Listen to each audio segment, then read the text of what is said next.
Ça y est, Oppo vient d'annoncer officiellement le lancement de sa nouvelle série Reno 8 à travers 3 modèles. Le Reno 8 Pro, le Reno 8 et le Reno 8 Lite. Et on va justement se pencher aujourd'hui sur le smartphone qui représente au mieux cette série, c'est le Reno 8. Il est là, il est tout beau, il est tout frais. Encore une fois, s'il y a bien un mot qui caractérise cette nouvelle série, outre la fiche technique, etc., c'est le design. Franchement, regardez-moi ça. Il est pas sympa, non? Mettez-moi en commentaire ce que vous en pensez de ce design.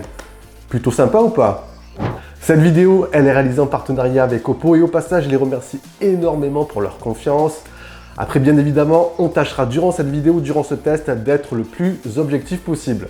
Ce Reno 8, il débarque donc sur, on va dire, sur le haut du panier du milieu de gamme. Et comme je le répète assez souvent, sur le milieu de gamme, il y a énormément de concurrence. Et pour se démarquer du lot, du coup, ce Reno 8, il va miser sur sur une fiche technique assez musclée. Vous avez une partie photo très intéressante sur le papier qui ravira sûrement les fans de réseaux sociaux. On a ce design très singulier. Vous avez la fameuse charge SuperVOOC, ici SuperVOOC 80 watts. Et niveau performance, on est plutôt bien loti avec le processeur MediaTek Dimensity 1300. Alors oui, le design, c'est vrai que ça reste une affaire de goût, on n'a pas forcément la même perception, le même point de vue je vous dirais, mais à titre personnel, il n'y a pas à dire, de manière générale chez Oppo, franchement, on s'applique à réaliser des smartphones esthétiquement plutôt bien réussis. Le Reno 6 que je vous avais testé, franchement nickel. Le Reno 7, là tout récemment, testé, idem aussi, et ce Reno 8, regardez-moi ça, franchement, superbe. Oppo reprend en fait ici la même idée qu'on avait vue sur les modèles haut de gamme Find X3 et X5, à savoir qu'à l'arrière on a un design monocoque, c'est-à-dire qu'on n'a aucune distinction entre les capteurs photo et le reste. Je ne sais pas si vous voyez, on a juste une légère bosse ici sur le module photo, mais en fait celui-ci ne fait qu'un avec tout le revêtement arrière. Et ça lui donne clairement ce côté très épuré, très classe, et ça me ferait presque peine de mettre une coque de protection vu son esthétique arrière. Bon point également que je pourrais citer, le revêtement arrière Oppo Glow qui permet d'éviter les traces de doigts, donc au cas où, si vous ne mettez pas de coque, c'est toujours ça de prévu. Et l'ensemble est également très fin et très léger. On est ici sur un smartphone avec un poids exact de 179 grammes, donc voilà, on pourrait le qualifier entre guillemets de presque smartphone poids plume. Donc esthétiquement, visuellement, franchement très réussi. Il y a juste un petit point qui me dérange, c'est ici, on a un menton qui est légèrement prononcé. Après, mis à part ça, franchement, design au top et prise en main excellente.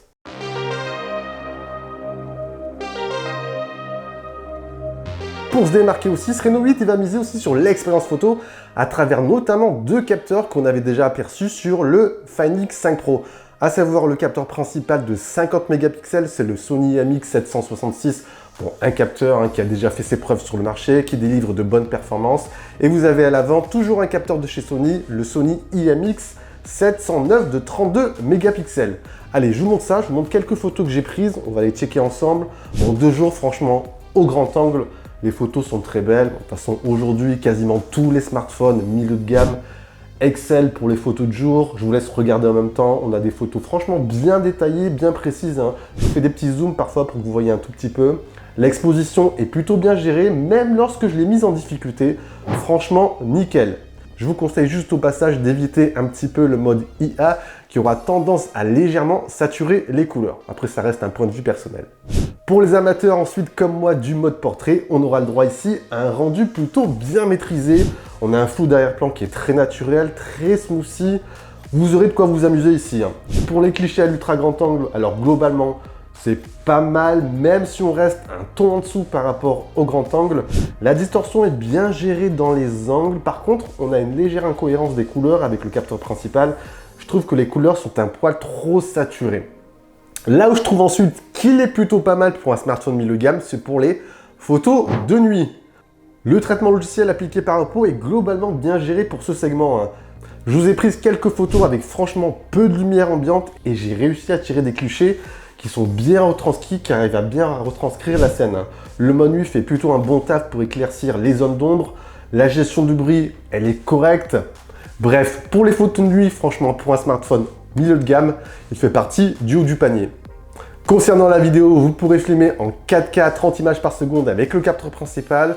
Par contre, on notera que pour avoir une stabilisation optimale, il faudra se contenter du Full HD, donc un tout petit peu passable. On passe du coup sur le capteur selfie, ça vous permettra en même temps d'avoir un petit aperçu de quoi il est capable.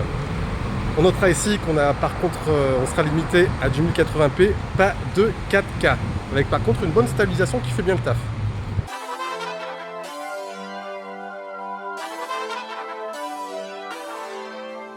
Là où certains constructeurs ont décidé aujourd'hui, vous savez, hein, d'abandonner le fameux bloc chargeur dans le packaging, Oppo le conserve toujours, et ça c'est plutôt un bon point pour le consommateur qui n'en possède pas.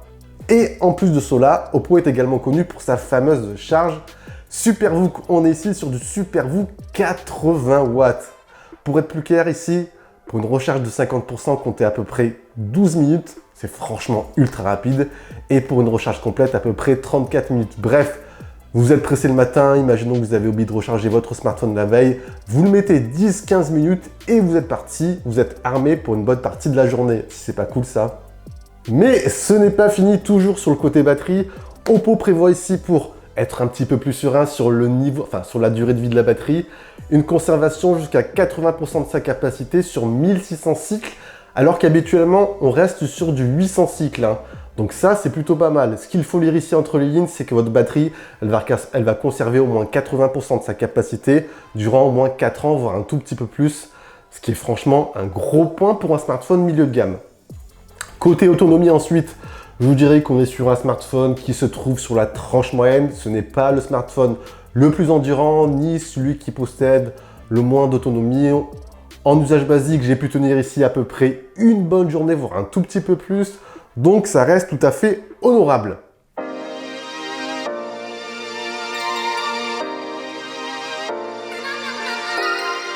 Quatrième point fort de ce Reno 8, après le design, après l'expérience photo et sa fameuse charge SuperVOOC 80 watts, c'est l'expérience utilisateur au quotidien. Aujourd'hui, je vous dirais que pour la majorité des consommateurs, il est à mes yeux franchement inutile de se tourner vers des smartphones haut de gamme, voire des smartphones premium. La majorité, enfin vous avez pas mal de smartphones aujourd'hui milieu de gamme qui répondront sans souci à vos usages du quotidien. Et ce Reno 8, il en fait partie et il le fait très bien. Côté multimédia, on a quasiment tout ce qu'il faut. Vous pourrez mater vos vidéos, scroller sur vos réseaux sociaux sans souci. On a ici un très bel écran AMOLED avec du 90 Hz pour avoir un maximum de fluidité. Il manque peut-être un poil de luminosité en plein soleil. Vous aurez aussi suffisamment de performance pour exécuter tout type d'application, pour jouer aussi à du Genshin Impact en 30 fps, avec une fréquence d'image qui reste à peu près stable, même sur des longues parties. Sur le point technique, on est ici sur le processeur Dimensity 1300 qui sera couplé à 8 Go de mémoire vive et 256 Go de stockage, donc c'est pas mal. Et en plus, hein, pour celles et ceux qui le désirent, vous pourrez également étendre la mémoire vive par le biais de votre stockage qui se transformera en RAM virtuelle. Ça peut être également un petit plus. Et pour finir, en parallèle de tout ça, vous avez aussi l'excellente interface ColorOS. Et pourquoi personnellement j'adore ColorOS? C'est dans les paramètres, vous avez ici un onglet qui se nomme onglet de personnalisation. Et moi qui adore customiser un smartphone, ici je me régale, il y a vraiment de quoi faire. Vous allez avoir énormément de fond d'écran, vous allez pouvoir customiser votre Always On Display. Vous aurez également de quoi modifier les icônes, la taille, afficher ou pas le nom des applications. Vous avez également la possibilité de modifier la forme des icônes. On pourra également personnaliser les paramètres rapides, les couleurs, la taille et l'affichage de la police, l'animation de l'empreinte digitale et également l'éclairage des bords pour recevoir vos notifications. Bref, ici, c'est ultra poussé en termes de personnalisation. J'adore aussi ColorOS pour ça. On va aller dans fonctionnalités spéciales. Vous allez ici dans gestes et mouvements. Et ici, vous avez gestes à main levée. Et ça, c'est plutôt, personnellement, je trouve que c'est plutôt ingénieux de la part d'Oppo. Vous allez notamment pouvoir contrôler à distance votre smartphone sans le toucher. Par exemple, vous regardez des vidéos TikTok sur votre smartphone et vous faites en même temps la vaisselle. Vous pourrez swiper du haut vers le bas sans toucher votre smartphone. Donc plutôt pas mal. Et pourquoi j'adore, vous avez également pas mal de paramètres supplémentaires pour configurer au mieux votre smartphone. Bref, c'est une interface quasiment complète. Il y a juste un petit point qui me chiffonne, c'est que de base, il y aura quand même quelques applications à retirer. Mais mis à part ça, franchement, nickel. Bon alors, est-ce que je trouve parfait ce Oppo Reno 8? Eh bien, je vous dirais pas forcément parfait, mais il n'a pas non plus de point faible à mes yeux. Je vous dirais juste que pour un prix de lancement qui grimpe légèrement par rapport à l'ancienne génération, on a ici, oui, une config très solide au quotidien, une très bonne expérience utilisateur, mais j'aurais aimé quelques petits ajouts distinctifs, comme notamment une certification d'étanchéité, ou de la recharge sans fil, voire un son stéréo. Mais mis à part ça, néanmoins, ça reste tout de même un smartphone excellent pour ce segment. Il excelle sur quasiment tous les points, que ce soit sur le volet photo, l'expérience multimédia. On a un design franchement très réussi ici, comme je l'ai souligné durant ce test.